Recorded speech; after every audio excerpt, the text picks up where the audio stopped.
commencement, il dormait. Au commencement était la glace, un gigantesque manteau de glace pure qui attendait le printemps de la Terre.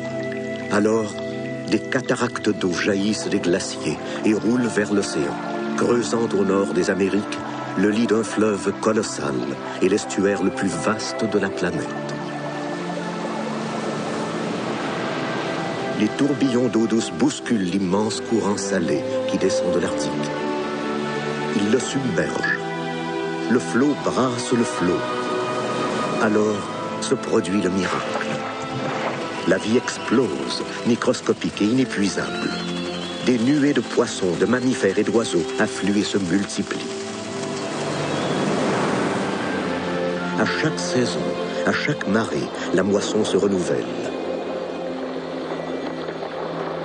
Attirés par l'inépuisable richesse de ces eaux, les plus grands animaux de la création s'y donnent rendez-vous pour se nourrir et pour s'aimer.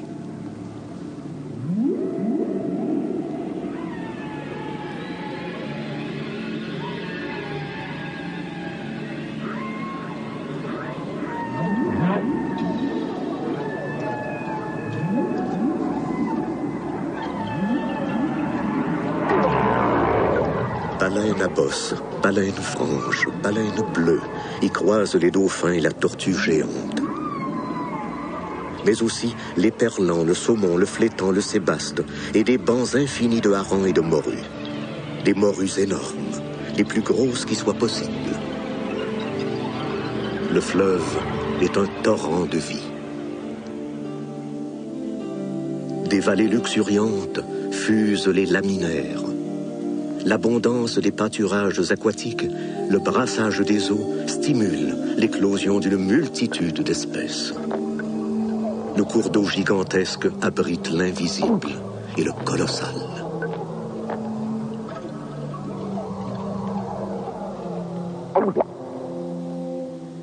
Du mystérieux continent sous-marin surgissent des forêts d'algues. Des essaims de maquereaux les parcourent. Les rayons de lumière animent de somptueux jardins d'anémones et de coraux. Les fonds sont tapissés d'étoiles, de soleils de mer et de millions de coquillages. La vie appelle la vie. Les colonies de phoques dévalent de l'Arctique pour mettre bas et nourrir leurs petits dans ces eaux généreuses.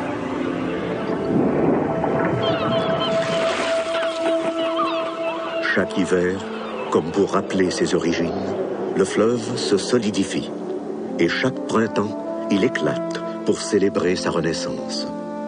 Né au cœur d'un immense continent, engendré par 5 gigantesques mers intérieures, le fleuve se fond dans l'océan pour l'enrichir de sa force majestueuse. Sans commencement ni fin, aurait-il donc quelque chose d'un dieu? Dieu généreux dont la faune incommensurable attire des nuées d'oiseaux qui à leur tour se multiplient. Il les protège dans ses falaises et dans ses îles.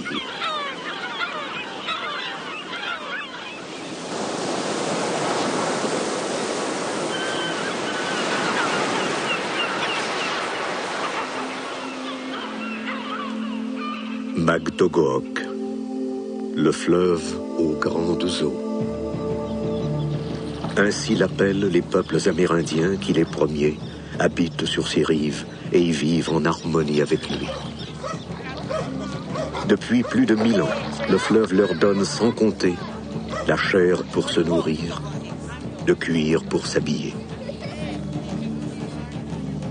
Mais la part prélevée par ces hommes est si modeste que les êtres vivants ne cessent de se multiplier.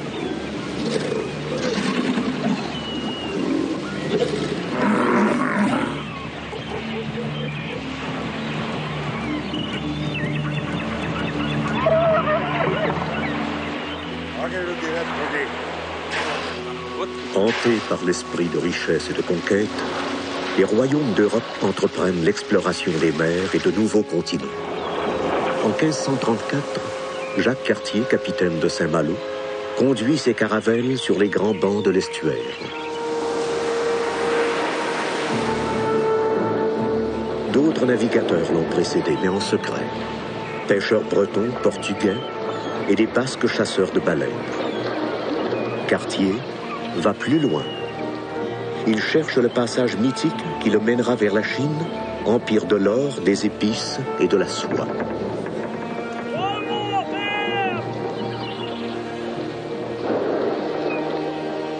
Mais c'est la profusion stupéfiante de la vie qui l'éblouit. Des myriades d'oiseaux s'élèvent comme une neige vivante. Des légions de grands pingouins, des foules de macareux couvrent les îles.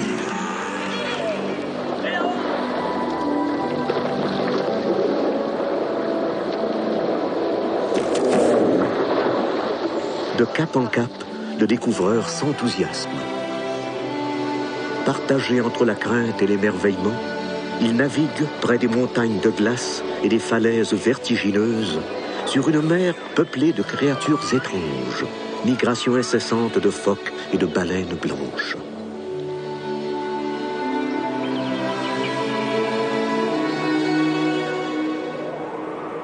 Îles, archipels ou grandes terres, tout paraît vaste, magnifiquement sauvage et presque inhabité.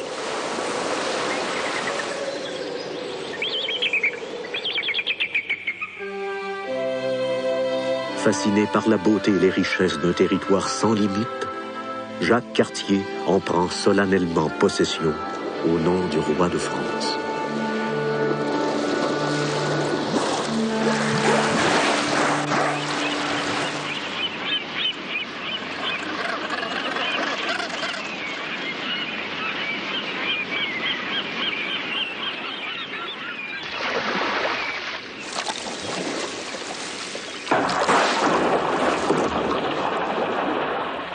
Déçus de ne trouver ni or ni pierres précieuses, les puissances d'Europe comprennent que toute la vie engendrée par le fleuve représente un fabuleux trésor, une ressource en apparence inépuisable.